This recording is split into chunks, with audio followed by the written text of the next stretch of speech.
നമസ്കാരം. ഞാൻ മൊയ്തീൻ ഷാ വിഷനിലേക്ക് എല്ലാവർക്കും സ്വാഗതം. ബഹുമാനി നമ്മുടെ രമേശ് ചെന്നിത്തല അവരുടെ മാതാവ് അന്തരിച്ചു. ആ മഹതിയുടെ ആത്മാവിന് നിത്യശാന്തി നേർന്നുകൊണ്ട് നമുക്ക് തുടങ്ങാം. ഈ അക്ബർ എന്നൊരു മുസ്ലിം പുരോഹിത നാമധാരി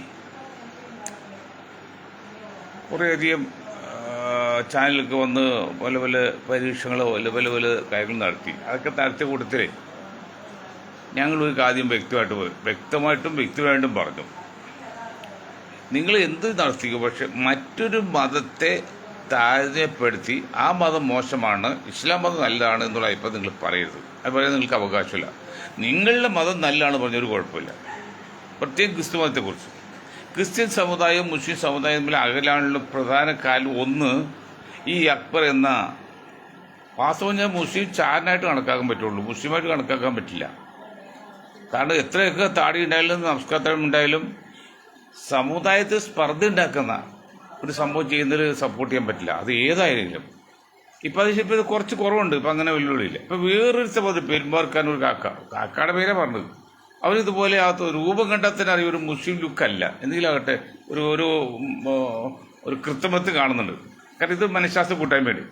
അപ്പോൾ അവരോടൊക്കെ പറയാനുള്ളത്, നിങ്ങൾ ആര് എന്തും പറഞ്ഞാൽ നിങ്ങൾ പറഞ്ഞാൽ നിങ്ങളുടെ പാർട്ടിയെക്കുറിച്ച് നിങ്ങളുടെ മതത്തെക്കുറിച്ച് പുകഴ്ത്തി എത്ര വേണം പറഞ്ഞോ, മറ്റൊരു മതത്തെക്കുറിച്ച് താരതമ്യം ചെയ്തുകൊണ്ട് ഞങ്ങളുടെ മതമാണ് നല്ലതെന്ന് പറഞ്ഞാൽ ഞങ്ങളും ഞങ്ങളുടെ പിള്ളേരും മുട്ടുകാലിനടിക്കും. അതാരായിരുന്നാലും, അക്ബർ ആയാലും ഇപ്പം പെരുമ്പാർക്കാരുടെ പേരൊന്ന് മുസ്തഫ കൃത്യകാരായാലും പറയാം, നിങ്ങൾ നിങ്ങളുടെ മതാളത്തിൽ പറഞ്ഞു. ഇപ്പം പറയാൻ കാരണം ഈ മുഹമ്മദ് ആരിഫ് എന്നൊരു കള്ളൻ അവർ ഇന്നും പറഞ്ഞ് കുറേ ദിവസമായിട്ട് ചാനൽ തുറന്നു ഈ മുസ്ലിം സമുദായത്തെയും മുസ്ലിങ്ങളെയും പ്രവാചകരെയും അള്ളാഹുവിനെയൊക്കെ കുറ്റം പറഞ്ഞ മതി മാത്രം.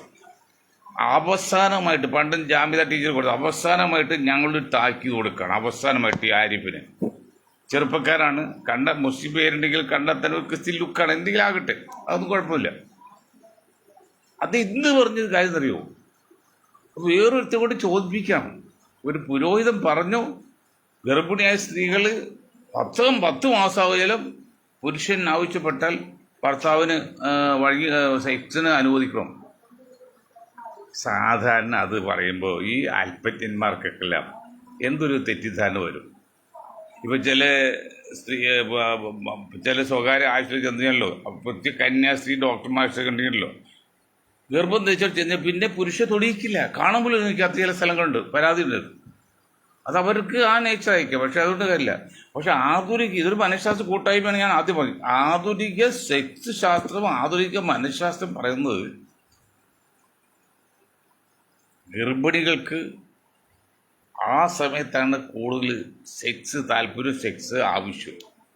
തന്നെയുമല്ല, പ്രസവം അടക്കും തോറും സെക്സ് നിങ്ങൾ ചെയ്യുന്നത് യോനിക്ക് വികാസനം ഉണ്ടാകും, പ്രസവിക്കാൻ ഈസിയാണെന്നാണ് ആധുനിക മനഃശാസ്ത്രം പറഞ്ഞത്. ഈ മണ്ടന്മാരോട് പറയാണ്.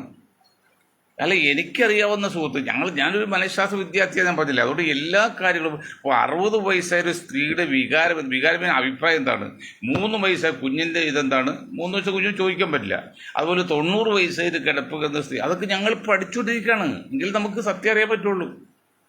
ഇപ്പോൾ ഒരു ഐ ആം 70 ഒരു 7 വയസ്സായ ഒരു അമ്മയുടെ അല്ലെങ്കിൽ സ്ത്രീയുടെ വികാരം മീനിങ് സെക്സ് അല്ല, അവർ നേച്ചർ എന്താണെന്ന് അറിയുന്നത് അവർ ചോദിക്കണ്ടേ, അത് നമുക്ക് പറയാൻ പറ്റുമോ, നമുക്ക് ഊഹിക്കാൻ പറ്റുള്ളൂ. അങ്ങനെ ചോദിച്ചുകൊണ്ടിരുന്നാളാ. അങ്ങനെ ചോദിക്കുമ്പോൾ എന്നൊരു സുഹൃത്ത് പറഞ്ഞു, അദ്ദേഹത്തിൻ്റെ ഭാര്യ പ്രസവിക്കുന്ന തലേന്ന് അന്ന് രാത്രി വരെ സെക്ഷുവായിട്ട് ബന്ധപ്പെട്ടതാണ്. അത് ശ്രദ്ധിച്ച് ചെയ്യണമെന്നുള്ളൂ, ചെയ്യാൻ പാടുള്ള നിയമമൊന്നുമില്ലടോ, ശ്രദ്ധിച്ച് ചെയ്യണമെന്നുള്ളൂ.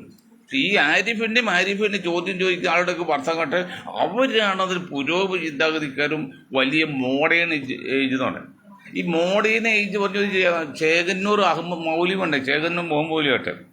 ആ ചേകന്നൂർ മൗലിയെക്കുറിച്ച് ഞാൻ വിമർശിക്കാനും ഇല്ല, അനുകൂലിക്കാനും എതിർക്കാനും. 2 പോയിന്റ് സൂചിപ്പിക്കാം. ഇവിടെ എൻ്റെ സമയം അതല്ലല്ലോ.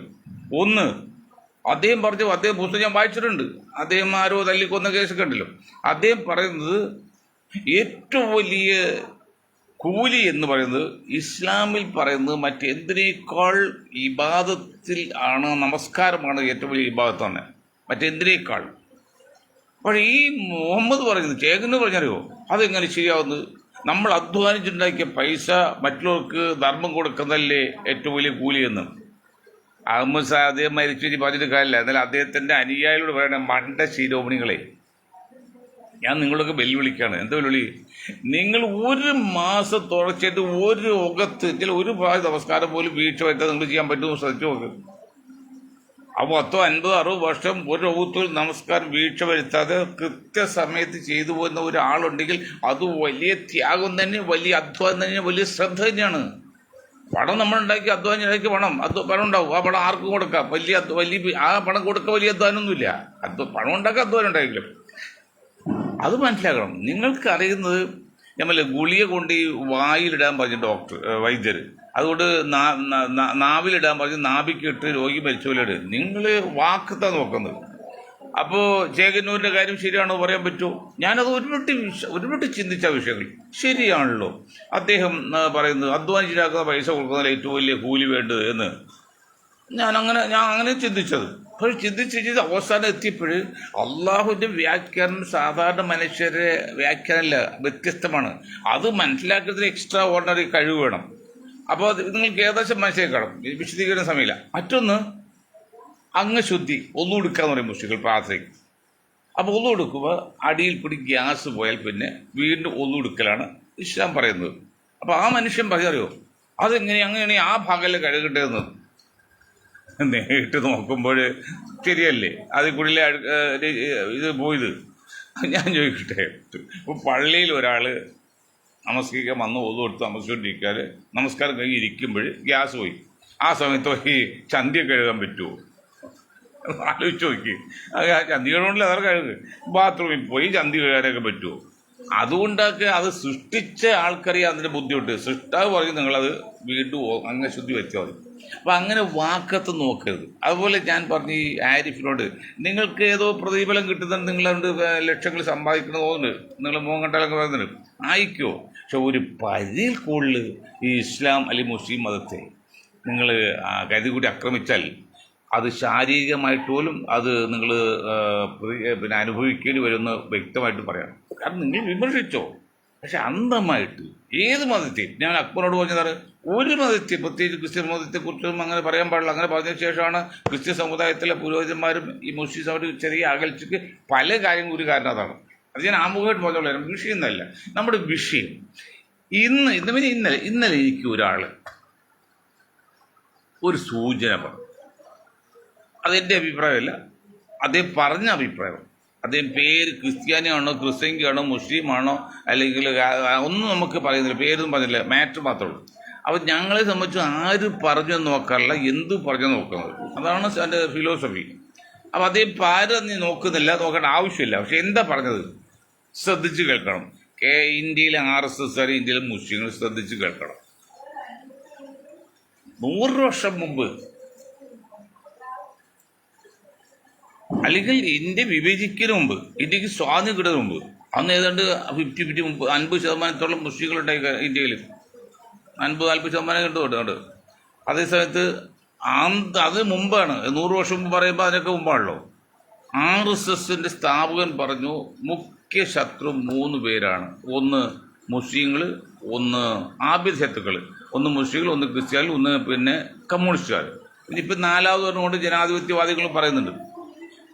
പക്ഷെ ഒന്ന് ചോദിക്കട്ടെ, 100 വർഷം മുൻപ് ഒരു സംഘപരിവാറിൻ്റെ സ്ഥാപക നേതാവ് പറഞ്ഞു ഏത് വിഷയത്തെക്കുറിച്ച്, ഇന്ന് മുസ്ലിങ്ങൾ വരെയാണ് ഞങ്ങളുടെ മുഖ്യ ശത്രു RSS ആണ് എന്ന് പറയുകയും RSS പറയാണ് ഞങ്ങളുടെ മുഖ്യ ശത്രു മുസ്ലിങ്ങളാണെന്ന് പറഞ്ഞാൽ അതൊരു വിരോധാഭാസവും അതൊരു അപ്രായോഗികമല്ലേ? 100% ശരിയാണോ എന്നാണ് അദ്ദേഹം ചോദിക്കുന്നത്. ചിന്തിക്കേണ്ട കാര്യമല്ലേ? 100 വർഷം മുമ്പാണ് പറഞ്ഞത്, അതിനെല്ലാം സ്വാതന്ത്ര്യം കിട്ടുന്ന മുമ്പാണ്. അന്ന് മുസ്ലിങ്ങൾ ഏതാണ്ട് തുല്യമായിരുന്നു. ഇന്ന് അത് തന്നെ വച്ചുകൊണ്ടിരിക്കണോ? അങ്ങനെ വച്ചുകൊണ്ടിരിപ്പുണ്ടെങ്കിൽ അതിനേക്കാൾ വലിയ വീട്ടിലും വേറെ ഉണ്ടെന്ന് അദ്ദേഹം ചോദിക്കുന്നത്. തന്നെയുമല്ല, ഇപ്പോൾ ഇന്ത്യയിൽ മുസ്ലിങ്ങളിൽ 20%, 30 കോടി, ക്രിസ്ത്യൻസ് 2% അല്ലെങ്കിൽ 2% ആകുമ്പോൾ 3 കോടി. ഈ 3 കോടി ക്രിസ്ത്യൻസിൽ കുറേ ക്രിസ്ത്യൻകളൊക്കെ ഉണ്ട് കേരളത്തിൽ. മറ്റ് കേരളത്തിൽ വെളിയിലൊന്നുമില്ല. ആ ക്രിസ്ത്യൻകളുടെയൊക്കെ ഇപ്പോഴത്തെ ശക്തി എന്ന് പറയുന്നതാണ് ഈ സംഘ് പരിവാർ അടുപ്പം അവരുടെ ബലമാണ്. അപ്പം അദ്ദേഹം പറഞ്ഞ ഒരു പോയിന്റ് നമ്മുടെ ഫോർട്ട് കൊച്ചിയിൽ അല്ലെങ്കിൽ പള്ളുരുത്തിയിലെ ആ സ്കൂളിലെ പിന്നെ തലത്തട്ടത് കാര്യമൊക്കെ പറഞ്ഞത് ഒരു സംഘ് പരിവാറിന് എന്തോ ഒരു സപ്പോർട്ട് ഉണ്ടെന്നുള്ളതാണ്. അവർ ഇത്ര ആധികാരികമായിട്ട് ആ പ്രിൻസിപ്പാളോ അല്ലെങ്കിൽ ആ പെണ്ണ് പറയുന്നത് വിട്ടിത്തരാണ്. ആ PTA പ്രസിഡന്റ് പറഞ്ഞത് അവരൊക്കെ ഉണ്ടാക്കുന്ന പാർട്ടി ക്രിസ്സംഘിയുടെ സപ്പോർട്ട് ചെയ്ത പാർട്ടിയാണ്. ഇപ്പം ഇത് ന്യൂനപക്ഷ വിരോധം, ന്യൂനപക്ഷങ്ങളെ സർക്കാർ എതിർക്കുന്നതെന്ന് പറഞ്ഞ് എന്താണ് ഒരു ബലത്തിന് വേണ്ടി ജാഥ അയക്കുന്നുണ്ട് ഒരു പാർട്ടി ക്രിസ്ത്യൻ സമുദായത്തിൽ. ഇപ്പോൾ എൻ്റെ കണ്ണൂർ തുടങ്ങി തൃശ്ശൂർ അങ്ങോട്ട് എത്തി വരുന്നുണ്ട്. എന്താ പറയുന്നത്, തലമറക്കാൻ പാടില്ല എന്ന് പറയുന്ന ആ ഒരു രീതിയെ എങ്ങനെയാണോ ആധുനിക സമൂഹം സപ്പോർട്ട് ചെയ്യുന്നത്? മരമണ്ടന്മാരെ പുരോഗമനവാദികളായ ക്രിസ്ത്യൻകളും മറ്റ് സംഘീയവാദികൾ പറഞ്ഞത് അവർ മൗലിക അവകാശമല്ലേ? ഒരു സ്കൂള് തുടങ്ങിക്കഴിഞ്ഞാൽ ആ സ്കൂളിന് കേരള എഡ്യൂക്കേഷൻ സ്കൂൾ എനിക്ക് വേണം പോകാനായിട്ട്. തന്നെയല്ല, കേരളത്തിൽ 90% കൂടുതലും ക്രിസ്തീയ സഭ നടത്തുന്ന സ്കൂളുകളിൽ ഈ തലമറക്കുന്ന സിസ്റ്റം അനുവദനീയമാണെന്നിരിക്കെ വെള്ളിയാഴ്ച ദിവസങ്ങളിൽ മുസ്ലിം കുട്ടികളെ തൊട്ടടുത്ത് പള്ളിയില്ലാത്ത പേര് അവർ സ്കൂൾ വാങ്ങി കയറ്റി പള്ളി കൊണ്ടാക്കുകയും തിരിച്ച് സ്കൂൾ കൊണ്ട് ചെയ്യുന്ന ഒരു സഭയുടെ സ്കൂൾ സമയത്ത് ഈ കൊച്ചി തന്നെ ഇവിടുന്ന് മറക്കാൻ പാടില്ലെന്ന് പറഞ്ഞ കുട്ടികളെ വീണ്ടും മറച്ചോ എന്ന് വെച്ചിട്ട് അവൾ കന്യാസ്ത്രീകൾ നടത്താൻ സഭ നടത്തുന്ന സ്കൂളുകളിൽ പ്രവേശനം കൊടുക്കുമ്പോൾ ഈ വിരലിലുണ്ടാവുന്ന വളരെ കുറച്ച് സ്ഥാപനം മാത്രമാണ് ഇത് ഉപയോഗിക്കാൻ പാടില്ലാത്തുള്ളൂ. ആ നിയമം എങ്ങനെയാണ് ശരിയാകുക? അപ്പം ആ നിയമം അനുവദിക്കണം, അത് സർക്കാർ ഇടപെട്ട് ശരിയല്ല. ന്യൂനപക്ഷങ്ങൾ അവകാശം കൈയെടുത്തലാണെന്നാണ് ഈ ഇന്നൊരു അച്ഛനോ അല്ല ഒരു ക്രിസ്ത്യൻ നേതാവ് പറഞ്ഞ് ജാഥ അയക്കുന്നത്. അവകാശ സംരക്ഷണം ഗവൺമെൻറ് സംബന്ധിച്ച ഉത്തരവാദിത്തമല്ലേ? ഗവൺമെൻറ് സംബന്ധിച്ച് ഭരണഘടനാ സംവിധാനം അത് നോക്കേണ്ട ആവശ്യമില്ലേ? അതവർ നോക്കി ആ നിയമം അങ്ങനെ പറഞ്ഞ് DDA കൂടി പറയിപ്പിച്ചു. അതായത് തലമറുക്ക എന്നുള്ളത് അത് ആരിഫ് ഹുസൈൻ പറയുന്നുണ്ട്. ആരിഫ് പറഞ്ഞതാണ് അത് കന്യാസ്ത്രീകൾക്ക് ശിരോവസ്തു അവരുടെ അവകാശമാണ്, അവരുടെ മൗലിക അവകാശമാണ്, അവരുടെ ഒരു വിശ്വാസത്തിൻ്റെ ഭാഗമാണ്. എടോ മരമണ്ടനായ ആരിഫ് ഹുസൈൻ, നീ പണ്ട് ഇസ്ലാം മതം പഠിച്ചു പറയണ്ടല്ലോ. എവിടെ പഠിച്ചെന്താ കാര്യമുള്ളേ? എടോ മുസ്ലിം സ്ത്രീകൾക്ക് തലമറക്കൽ നിർബന്ധമാണ്, ഫർള് തന്നെയാണോ വീട്ടിൽ കോമരം. നീ വെറുതെ ആവശ്യമില്ലത് ഈ സമുദായത്തിന് വെറുതെ കുറ്റപ്പെടുത്തരുത്, ആവശ്യമില്ലാതെ ജനങ്ങളുടെ മുമ്പിൽ കൊച്ചാക്കരുത്. നീ തീക്തമായി അനുഭവിക്കേണ്ടി വരുന്നത് ഒരു മതത്തെക്കുറിച്ചും. അത് മൗലികാവകാശം അല്ലെന്നേ. ഏത് തലമറക്കുന്ന കുട്ടികളിൽ തലമറക്കാൻ പാടില്ല എന്ന് പറയുന്നത് മൗലിക അവകാശമല്ല. തന്നെയുമല്ല, വേറൊരു കാര്യം കൂടെയുണ്ട്. കുറച്ച് നാൾ ആ കുട്ടി തലമറക്കാതെ വന്നു, പിന്നെ ഇപ്പം തലമറിച്ച് വരുന്നു.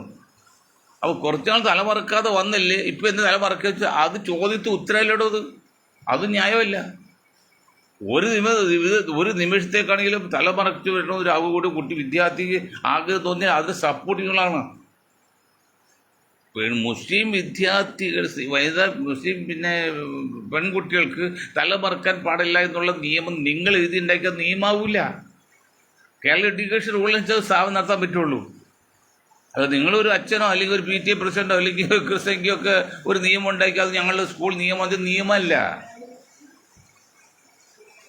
നിയമം ഇന്ത്യൻ ഭരണഘടനയ്ക്ക് വിധേയമായിരിക്കണം, എങ്കിൽ അത് നിയമമാകുള്ളൂ, അല്ല മറ്റൊന്നും നിയമമാകില്ല.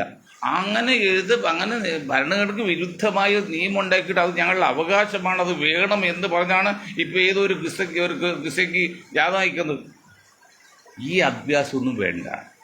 ഞങ്ങൾ ഈ പറഞ്ഞ ആളൊരു കാര്യം വ്യക്തമായിട്ട് പറഞ്ഞു, നിങ്ങൾക്കും മനസ്സിലാക്കാം, നിങ്ങൾക്കും ബാധകമാണ്. അറിയോ, ഈ 2% താഴെ വരുന്ന ഒരു വിഭാഗം ഈ ക്രിസ്സംഖിയുടെ അല്ലെങ്കിൽ ഈ RSSൻ്റെ സപ്പോർട്ടിന് വേണ്ടി വലിയ ആളാകുമ്പോഴേ ഈ 30% അല്ലെങ്കിൽ 20% വരുന്ന അല്ലെങ്കിൽ 30 കോടിയിലെ മുസ്ലിങ്ങളിൽ ഒരു പകുതി മുസ്ലിങ്ങൾ സംഘപരിവാറിന് സപ്പോർട്ട് ചെയ്താൽ ഈ ക്രിസ്സംഖിയുടെയൊക്കെ അവസ്ഥ എന്തായിരിക്കും ആലോചിച്ച് നോക്ക്. ക്രിസ്സംഖി അല്ലെങ്കിൽ കാസകൂസൊക്കെ നിങ്ങൾ ആലോചിക്കുക, നിങ്ങളുടെ അവസ്ഥ എന്തായിരിക്കും മനസ്സിലായോ?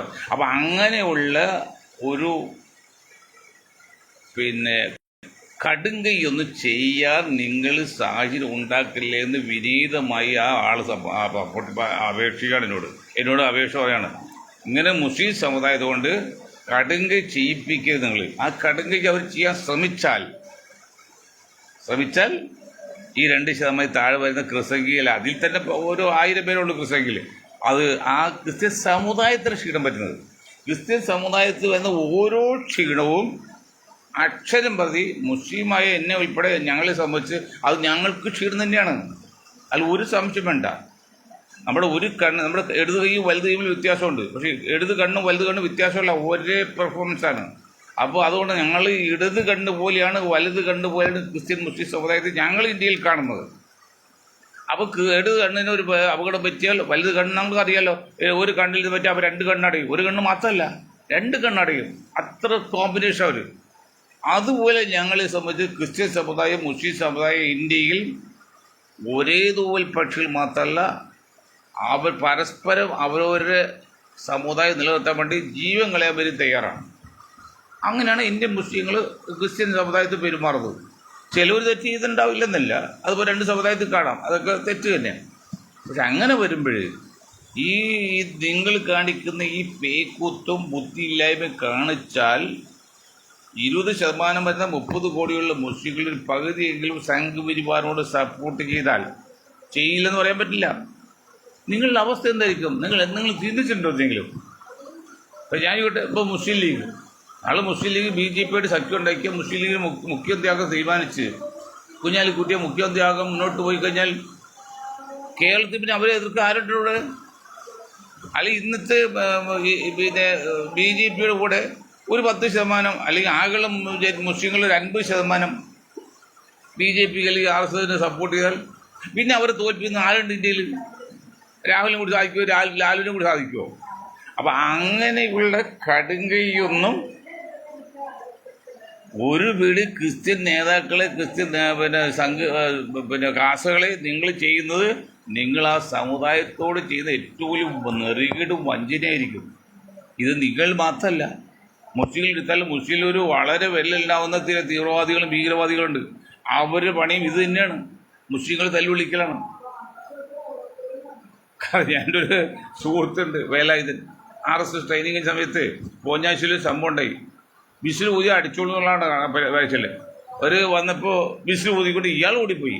അവസാനം ആ കുഞ്ഞാലി ഇങ്ങനെയൊക്കെയുള്ള ഒരു ജയിക്കുവേറ്റ ആൾക്ക് വേണ്ടി അവിടെ വന്ന് വസ്തു വൈകിട്ടാണ് അവരൊക്കെ വന്ന് ശരിക്കും സംഘപരിവാറിലെ പിള്ളേരെ ശരിക്കും തല്ലി. ഈ വിസിൽ ഊതിയും ഓടിപ്പോയി. അതുപോലെ നിങ്ങൾ ഊതിക്കൂടെ ഓടിപ്പോവും. പക്ഷെ പാവപ്പെട്ട സമുദായമാണ് അതിൻ്റെ തീക്ത അനുഭവം ചെയ്യുന്നത്. അത് ഹിന്ദു ആയാലും ക്രിസ്ത്യായാലും മുസ്ലിം ആയാലും ഇതേ പറഞ്ഞത്. അതുകൊണ്ട് അഭ്യാസവും വേഷം കൊണ്ടൊന്നും എടുക്കണ്ട എന്നുള്ള ഒരു താക്കീതും മുന്നറിയിപ്പും കൂടിയായിരുന്നു.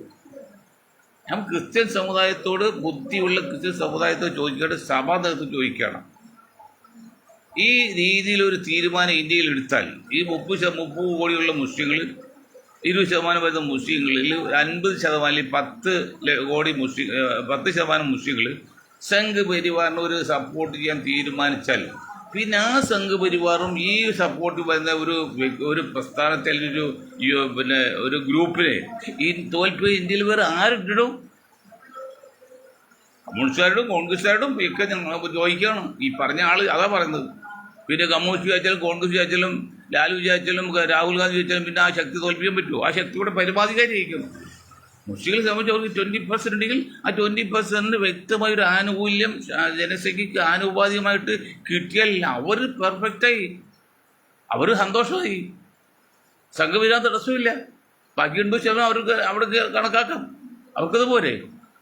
അപ്പോൾ ഈ ഒരു രീതിയിലേക്ക് ഞങ്ങളെ ഈ സമുദായത്തെ എത്തിക്കില്ലേ എന്നാണ് ആള് പറഞ്ഞത്. അപ്പോൾ ആള് പറയുമ്പോൾ എനിക്ക് തോന്നുന്നു ഒരു പക്ഷേ മുസ്ലിം ആയിരിക്കാൻ സാധ്യതയുണ്ട്. പക്ഷേ മുസ്ലിം അല്ലെങ്കിലും ദീർഘവീക്ഷണമുള്ള അമുസ്ലിങ്ങൾപ്പെട്ടവർക്ക് ഇത് സൂചിപ്പിക്കാം, ഇങ്ങനെ വഴിയുണ്ടെന്ന് പറഞ്ഞു കൊടുക്കാമല്ലോ. ഇതൊന്നും മനസ്സിലാക്കാതെ കോൺഗ്രസ് ആണെങ്കിലും കമ്മ്യൂണിസ്റ്റ് ആണെങ്കിലും ക്രിസംഖ്യ ആണെങ്കിലും അല്ലെങ്കിൽ കാസി ആണെങ്കിലും ആവശ്യമില്ലാതെ വിഷയങ്ങൾ ഉണ്ടാക്കി പാവം ക്രിസ്തീയ സമുദായത്തെ ഒന്നിനും കൊള്ളാത്ത കോളാമ്പി ഓടുപോലെയാക്കുകയും അവരെ മനസ്സമാധാനം ഇല്ലാതെ നീറി ജീവിക്കേണ്ടി വരുന്ന സാഹചര്യം വരുമെന്ന് ഒരിക്കൽ കൂടി ആ എനിക്ക് എന്നോട് പറഞ്ഞ ആ വ്യക്തിയുടെ അഭിപ്രായത്തെ മാനിക്കുമ്പോഴാണ് നിങ്ങൾക്ക് വേണമെങ്കിൽ സ്വീകരിക്കാം അല്ലെങ്കിൽ സ്വീകരിക്കാതിരിക്കും. അതൊക്കെ നിങ്ങളുടെ ഇഷ്ടം. ഒരു ചർച്ച ഇതാണ് എൻ്റെ ഗ്രൂപ്പിൻ്റെ അഭിപ്രായമല്ല. നിങ്ങളുടെ അഭിപ്രായം പൊന്തി വന്നിട്ടുണ്ടെന്ന കാര്യം ഞങ്ങൾ എൻ്റെ വായിൽ കൂടി അറിയിക്കുന്നത് മാത്രമേ ഉള്ളൂ. അത് തെറ്റും ശരിയും പതിലും കല്ലും ഒക്കെ നിങ്ങൾ ശ്രദ്ധിക്കുക, അന്വേഷിക്കുക. ഇതാണ് എനിക്ക് പ്രത്യേകം പറയാനുള്ളത്. അപ്പോൾ ഏത് സമുദായമാണെങ്കിലും ഏത് ഇതാണെങ്കിലും അന്ധമായി എതിർപ്പും പാടില്ലെന്ന് മാത്രമല്ല, ഇപ്പോൾ സമസ്ത കേരളയുടെ ജമിയത്തുൽ ഇതിൽ സമസ്ത അവരുടെ വിദ്യാർത്ഥി സംഘടന മുഖേന ഒരു കണക്കെടുത്തിട്ടാണെയോ പിന്നെ വാട്സപ്പ് സന്ദേശത്തിൽ കൂടി ഏതെല്ലാം സ്കൂളുകളിലാണ് ഈ തല മറക്കാൻ പറ്റാത്ത ഉള്ളതെന്ന് കണക്കാൻ പിള്ളേർക്ക് അറിയാൻ പറ്റുമല്ലോ. അതിനനുസരിച്ച് അവരോട് എതിർക്കാനല്ല, അവരോട് ചെന്ന് മാന്യമായിട്ട് സംസാരിച്ച് ഒരു റിക്വസ്റ്റ് അതിങ്ങനെ വേണം, നിങ്ങളുടെ നിലനിൽപ്പ് നിങ്ങളുടെ വളർച്ച നല്ലതാണെന്ന് പറയാൻ വേണ്ടി അവർ ശ്രമിക്കുന്നതെന്ന് സമസ്ത ഉണ്മയുണ്ട്. അപ്പം ഇതിൽ നല്ല ഒരു കാര്യം മനസ്സിലാക്കേണ്ടത്, ഇതൊന്നുമില്ലാതെ വിസ്മൃതിയിൽ ആണ്ട് പോകേണ്ട ഒരു സമുദായത്തെ, ആ മുസ്ലിം സമുദായത്തെ ഇന്ത്യയിൽ ഒരു വിഭാഗം ആൾക്കാർ ഇസ്ലാമോഫോബിയ അതുകൊണ്ട് ചർച്ച കാക്കുമ്പോൾ ആ പ്രസ്ഥാനം വളരുകയല്ലേ, ആ പ്രസ്ഥാനം വളരുകയാണ്.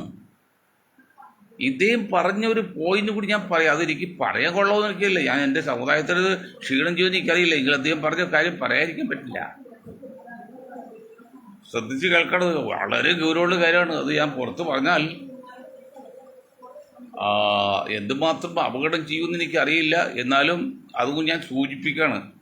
കാരണം ഒരുത്തൻ്റെ ശക്തി നമ്മൾ മനസ്സിലാക്കിയാലാണ് അവനായിട്ട് ഇടപെടുമ്പോൾ സൂക്ഷിക്കാൻ പറ്റുള്ളൂ. അപ്പോൾ അതിൻ്റെ വളർച്ചയുടെ ഇതൊന്നും പറഞ്ഞില്ലെങ്കിൽ ബുദ്ധിമുട്ട്. അതുകൊണ്ട് പറയാണ്, തെറ്റാണെന്ന് ക്ഷമിക്കണം.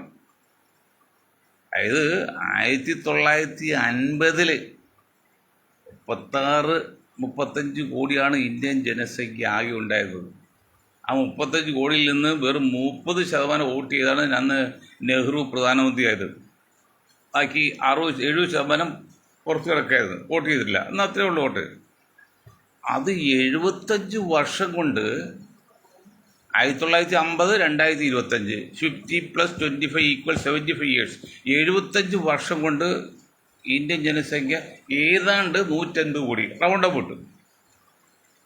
അപ്പോൾ ഇതൊരു 4 ഇരട്ടിയാണ് കൂടിയിട്ടുള്ളൂ, 35-4. പക്ഷേ അന്ന് ഏതാണ്ട് 10% താഴെ ഉണ്ടായിരുന്ന മുസ്ലിങ്ങൾ 7-8% ഉണ്ടായിരുന്നാണ് പറഞ്ഞത്. അത് 3 കോടി. ആ 3 കോടി ഇന്ന് ഏതാണ്ട് 70-30 കോടിയായിട്ട് വളർന്നിട്ടുണ്ടെന്നാണ് കണക്ക്. ഇപ്പോൾ 2011 ശേഷം സെൻസ് നടത്തിയിട്ടില്ല, നടത്താൻ കൃത്യമായിട്ട് അറിയുള്ളൂ. എന്നാലും ഡെവലപ്മെൻ്റ് ഉണ്ട്. ആ വളർച്ച എത്രയുണ്ട്? 10%. അല്ല, അത് 10 ഇരട്ടിയാണ്. അത് സംഘപരിവാറും BJPയും പിന്നെ ക്രിസ്ത്യൻകിയും എല്ലാവരും ഇതും മനസ്സിലാക്കേണ്ട കാര്യമാണ്. എങ്ങനെയാണ് ഇത് വളർച്ച ഉണ്ടാകുന്നത്? 10 ഇരട്ടിയാണ്. എന്നാൽ മറ്റുള്ള വളർച്ച അത്രയില്ല, 4 ഇരട്ടിയുള്ളൂ. മനസ്സിലായില്ലേ? അപ്പോൾ ഇനി ഉള്ള ഒരു 25 വർഷം എന്ന് പറഞ്ഞാൽ 1950 2050 മുസ്ലിം ഭൂരിപക്ഷമാകും ലോകത്തെ എന്തൊക്കെ വിദഗ്ധന്മാർ എഴുതിയിട്ടുള്ള പുസ്തകങ്ങളുണ്ടല്ലോ, അവരൊക്കെ പറയുന്നൊരു കണക്ക് ഇനിയുള്ള ഇന്ന് 2, നാളെ 4, മറ്റാൾ 8, 16 അങ്ങനെ വർദ്ധിക്കുമ്പോൾ വലിയ മാറ്റമാണ് വരുന്നത്. ഇന്നൊന്ന് 4, 2, 3, 4 അങ്ങനെ വർദ്ധിക്കുകയാണെങ്കിൽ ക്രമേണ വരും. ഇത് മൾട്ടിപ്ലൈ ചെയ്യുമ്പോൾ 2, 4, 8, 16, 32 അങ്ങനെ ഒരു കൊല്ലാകുമ്പോഴേക്കും കോടാറ് കോടിയാവും. അത് ഉദാഹരണം പറഞ്ഞാൽ ഒരു വീട് കമ്പനി തിറക്കാൻ വന്ന്, വീട് ഇറക്കി വരെ വന്ന്. അപ്പോൾ മുതലാളി ചോദിച്ചു, നിങ്ങൾക്ക് എന്താ കൂലി? എനിക്കൊന്നും വേണ്ട, എനിക്ക് ഒരു കാര്യം മതി. ഇന്ന് ഒരു ബീഡി, നാളെ 2 ബീഡി, മറ്റാൾ 4 ബീഡി, അങ്ങനെ മൾട്ടിപ്പിൾ ചെയ്ത് കൂലി എന്നാൽ മതി. അത് സാറല്ല ചോദിച്ചു മുതലാളി സമ്മതിച്ച്. ഏതാണ്ട് ഒരു വർഷമായപ്പോഴല്ല കോടിക്കണക്കിന് വീഡിയോ വലിയ സമ്പന്നമായി. അതുപോലെ അങ്ങനെയാണ് മൾട്ടിപ്പിൾ. അതെല്ലാം കണ്ടുകൊണ്ട് ദേശവ്യാപകമായിട്ട് മാത്രമല്ല അന്തർദേശീയമായിട്ട് കൂടി കണക്ക് നോക്കിയാണ് ഈ ചരിത്ര ഗവേഷകർ അല്ലെങ്കിൽ പ്രബന്ധ അവതാരകർക്ക് 2050 ആകുമ്പോഴേക്കും ലോകത്ത് മുസ്ലിങ്ങൾ ഭൂരിപക്ഷമാകും എന്ന് പറഞ്ഞ് വെറുതെ പറഞ്ഞാൽ കണക്കുദ്ധരിച്ചുകൊണ്ട് പറയാണ്. ഞങ്ങളും ഇത് സ്റ്റഡി ചെയ്തിരിക്കുന്നത് കുറേ വർഷമായിട്ട്. പുസ്തകത്തിൽ അവർ പറഞ്ഞാൽ എന്തുകൊണ്ടാണ് അവർ പറയുന്നത്? ഇവിടെ അത് മാത്രമല്ല, ഇവിടെ മറ്റു ഒരു വിഭാഗം ഉണ്ടല്ലോ, എന്താണ് ഈ SDP പോലെയുള്ള അല്ലെങ്കിൽ അവർ പറഞ്ഞത് ഞങ്ങൾ 2047 ഞങ്ങൾ ഭരിക്കുന്നതൊക്കെ പറഞ്ഞ് അതെന്ത് മാത്രം ശരിയുണ്ടെന്നും അന്ന് ചിന്തിച്ചില്ല. അതായത് 35 സീറ്റ് ഞങ്ങൾ കിട്ടി, ഞങ്ങൾ കേരളം ഭരിക്കുന്ന മറ്റേ സുരേന്ദ്രൻ പറഞ്ഞപ്പോൾ സുരേന്ദ്രൻ എല്ലാം കളിയാക്കി അത് പറഞ്ഞു. അതും കണക്കാണ്. ഞാൻ പറഞ്ഞിട്ട് ഇപ്പോൾ പറഞ്ഞില്ല. അതുപോലെയാണ്. അപ്പോൾ ഇങ്ങനെയൊക്കെ വരുമ്പോൾ സാധ്യതകൾ വളരെ വ്യക്തമായിട്ട് പോകുന്നുണ്ട്. അപ്പോഴെല്ലാം കണക്കാക്കേണ്ടത് ഈ 10 അല്ലെങ്കിൽ 50% മുസ്ലിങ്ങൾ, 50% സംഘ് പരിവാരുടെ ധാരണ എത്തിക്കഴിഞ്ഞാൽ ആ ശക്തിയെ പൊളിക്കാൻ ഇന്ത്യയിൽ പിന്നൊരു ശക്തി ഉണ്ടാകില്ല. ലാലുജി മണ്ടന്മാർ നിങ്ങൾക്കറിയാം. ഞാൻ സംബന്ധിച്ചു രാഹുലൊക്കെ മണ്ടനാകും, അല്ലെങ്കിൽ ഇലക്ഷൻ നടത്തിയപ്പോൾ അങ്ങനെ ചെയ്യില്ലല്ലോ. നിങ്ങൾ മനസ്സിലാക്കണം. അതുകൊണ്ട് 30% വരുന്ന 30 ലക്ഷം കോടി വരുന്ന 20% വരുന്ന മുസ്ലിങ്ങൾക്ക് മാന്യമായി അംഗീകാരം നിങ്ങൾ കൊടുത്ത് കൂടെ നിർത്തുക. നിങ്ങളുടെ നിലനിൽപ്പിന് ആവശ്യമാണ്. മുസ്ലിങ്ങൾ നിലനിൽപ്പിൻ്റെ ആവശ്യമില്ല. ഞാൻ ഇത് പറയുമ്പോഴേ CP ജോർജൊക്കെ പറയുമ്പോഴേ നിങ്ങൾ പറയും ഞാൻ മൊയ്തീൻ മണ്ടനാണ്, ഞാൻ മണ്ടനായിട്ട് അഭിനയിക്കും. But I am not mad. ഞാൻ കാര്യങ്ങൾ മനസ്സിലാക്കി തന്നെ പറയുന്ന ആളാണ്. മണ്ടനായിട്ട് അഭിനയിച്ചെന്താ ഗുണം അറിയുമോ? പിന്നെ വലിയ ചോദ്യം ഉണ്ടാവില്ല, അല്ലെങ്കിൽ ഓരോരോ ചോദ്യം ചോദിക്കുക, അത് ഉത്തരം പറയാൻ പറ്റില്ല. അതാണ്. അതുകൊണ്ടാണ് പറയുന്നത്, ജനസംഖ്യക്ക് ആനുപാതികമായിട്ട് ഈ സമുദായത്തിന് നിങ്ങൾ അംഗീകാരം കൊടുത്തില്ലെങ്കിൽ ഈ സമുദായം തല ഉയർത്തിപ്പിടിച്ച് അവർ അഭിപ്രായം നേടുമെന്ന് പറഞ്ഞത് വെറുതെ അല്ലടോ കാക്കാന്മാരെ, വെറുതെ അല്ലടോ പിന്നെ ഈ ക്രിസ്ത്യങ്ങളും സഭയൊക്കെ മനസ്സിലാക്കണം. വെറുതെ ഒന്നും മൊയ്തീൻ ഷാ മൊഴിയില്ല. പറയുന്നത് വളരെ ശക്തമായിട്ട് വ്യക്തമായ സപ്പോർട്ട് കൂടിയാണ്, രേഖാമൂലമായിരിക്കും. ഇനി നിങ്ങൾക്ക് ചിന്തിക്കാം ഈ വിഷയം, സഭയ്ക്ക് ചിന്തിക്കാം.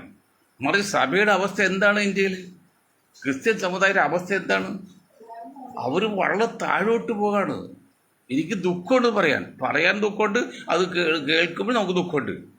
1970 മുസ്ലിങ്ങളെക്കാൾ കൂടുതലുണ്ടായതാണ് ഈ ക്രിസ്ത്യാനികൾ കേരളത്തിൽ പോലും. ആ ക്രിസ്ത്യാനിയിൽ നിന്ന് ജനസംഖ്യ വളരെ താഴെ പോയി. എന്തുകൊണ്ടാണ്?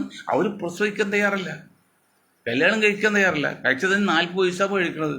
ഒരു കുട്ടി ജനിച്ച അതോട് പാത്തും കഴിവെച്ച് ഈ ഒരു രീതി നാളെ മുസ്ലിം നടത്തിയാലും ആപത്ത് തന്നെയാണ്. പക്ഷെ അവരൊരു കാര്യം ശ്രദ്ധിക്കട്ടെ, 18 വയസ്സാകുമ്പോൾ വിവാഹം കഴിക്കുന്നു, 2 കുട്ടികളും മിനിമം. അതിപ്പോൾ ഇല്ല കേട്ടോ. ഈ പറയുന്ന പോലെ 5-8 കുട്ടികളൊന്നും ഇപ്പോൾ 2. ഞങ്ങൾ സർവേ നടത്തിയാൽ 3 കുട്ടികളുള്ള ഒരു 5% പോലും ഇല്ലെന്ന് കേരളത്തിൽ മുസ്ലിം സമുദായത്തിൽ. പറയും 4-5 8 5 കുട്ടിയുണ്ടാക്കുന്നൊക്കെ വിഡ്ഢികൾ പറഞ്ഞോട്ടെ. വിഡ്ഢികൾക്ക് ഉത്തരം കൊടുക്കണ്ട. ബുദ്ധിമാന്മാരോട് പറയാണ്, ഞങ്ങൾ സർവേയിൽ ഒരു 3 കുട്ടികളുള്ള ഒരു 5% പോലും ഇല്ല. ബാക്കിയല്ല 2 കുട്ടികളുണ്ടാകും. അത് 90% 2 കുട്ടികളുണ്ടാകും. അതാണ് ഈ പദ്ധതി. അമിതമായിട്ടല്ലത്, നാച്ചുറൽ പദ്ധതിയാണ്. ക്രിസ്ത്യൻസ് ചെയ്തില്ല. അവർ സുഖലോലുപതയായിട്ട് സഭയാണെങ്കിൽ കന്യാസ്ത്രീ മറ്റേത് കേട്ട് അങ്ങനെ നടക്കുന്ന നല്ല സുഖലോലത്തെ ജീവിച്ചു പോയി. മറ്റുള്ളവർ ജോലി കിട്ടി വിദേശത്ത് പോയി കല്യാണം കഴിക്കാൻ തന്നെ വെള്ളം വേകുന്നു. അത് കഴിച്ചത് ഒരു കുട്ടി. എന്ത് പറ്റി? വീടുകൾക്ക് ആളില്ല. 10 ഇടുക്കി കൊടുത്തനും ആൾക്കാർ വീട്ടിൽ വെറുതെ എടുക്കാം. അത് നമ്മളെ സംബന്ധിച്ച് സങ്കടമുണ്ട്. അതൊക്കെ മനസ്സിലാക്കി വേണം ഈ മുസ്ലിം സമുദായത്തെ നിങ്ങൾ എതിർക്കുമ്പോഴേ എന്ന് മൊയ്തീൻ ഷായല്ല പറയുന്നത്. അത് ഈ അന്തർദേശീയ നേതാക്കളും ഗ്രന്ഥകാരന്മാരും പുസ്തക രൂപേണ എഴുതി വച്ചിട്ടുണ്ട്. അത് നിങ്ങൾ പഠിക്കണം. അല്ല ഇവിടെ ഒരു കുഞ്ഞാക്കായും മുസ്ലിം ലീഗും അല്ല ലോക മുസ്ലിങ്ങളെ ഇന്ത്യൻ മുസ്ലിങ്ങൾ. അവർ മണ്ട ശിരോമണികളാണ്, ഒരു സംശയക്കാര്യത്തിലില്ല. കുഞ്ഞാക്ക ഉൾപ്പെടെ പരസ്യമായിട്ട് കുഞ്ഞാക്ക ഉൾപ്പെടെ തങ്ങൾ ഉൾപ്പെടെ ഭൗതികമായിട്ട്, ആത്മമായിട്ട് ഇരിക്കാറില്ല, അതൊക്കെ അള്ളാഹു ചെയ്യട്ടെ. ഭൗതികമായിട്ട് അവർ കാണിക്കുന്ന വെറും മണ്ടത്തര. അതാണ് ആ മുസ്ലിം എന്ന പേര് മാറ്റാത്തത്. അല്ലെങ്കിൽ മാറ്റൂലേ? എങ്കിൽ നിങ്ങൾ മനസ്സിലാക്കുക ഇന്ത്യയിലെ കിടപ്പ്. ഇത് വെച്ച് നോക്കുമ്പോൾ ആവശ്യമില്ലാതെ ആരിഫ് ഹുസൈൻ ആണെങ്കിലും ആരാണെങ്കിലും ഈ സമുദായത്തെ ആക്രമിക്കരുത്. ഇപ്പം സംഘപരിവാർ കുറച്ചുകൂടി പഴയതുപോലെയുള്ള ഒരു ഇതൊന്നും സംഘപരിവാർ ഇപ്പം ചെയ്യുന്നില്ല. അവർ നിലനിൽപ്പിനുമായിട്ട് എന്ത് ചെയ്യുന്നല്ലാതെ ആധികാരികമായിട്ട് ഈ സഭയുടെ ചില ക്രിസ്ത്യങ്ങൾ ചെയ്യുമ്പോഴൊന്നും ഇപ്പോൾ മുസ്ലിങ്ങൾ അവർ ചെയ്യുന്നില്ല. അവർ സ്കൂളെല്ലാം തട്ടുവിട്ട് പോകാം, ഒരു കുഴപ്പമില്ല. സംഘപരിവാർ നടത്തുന്ന എല്ലാ സ്കൂളുകളിലും മുസ്ലിം കുട്ടികൾ പഠിക്കുന്നുണ്ടെങ്കിൽ അവർക്ക് തട്ടുവിട്ട് പോകാം, ഒരു തടസ്സമില്ല. ഈ സഭ കാണിക്കുന്ന ആ വിഡ്ഢിത്തരവും വഞ്ചനയും മണ്ടത്തരവും എന്നറിയോ എത്ര വലുതാണെന്നറിയോ? സഭയിൽ എല്ലാവരും ഇല്ല, കുറച്ച് പേര്. അവർ കാണിക്കുന്ന ഇരിക്കുന്ന കൊമ്പ് വെട്ടിമുറിക്കുകയാണ് അവർ. വളരെ അപകടത്തിലേക്ക് പോകുന്നത്. അതൊന്നും വേണ്ട, സ്നേഹത്തിൽ പോകാമെന്ന് പറഞ്ഞുകൊണ്ട് ഞാൻ എൻ്റെ വാക്കുകൾ നിർത്താൻ നിൽക്കുക. ഒരായെന്ന് ജയ് ഹിന്ദ്.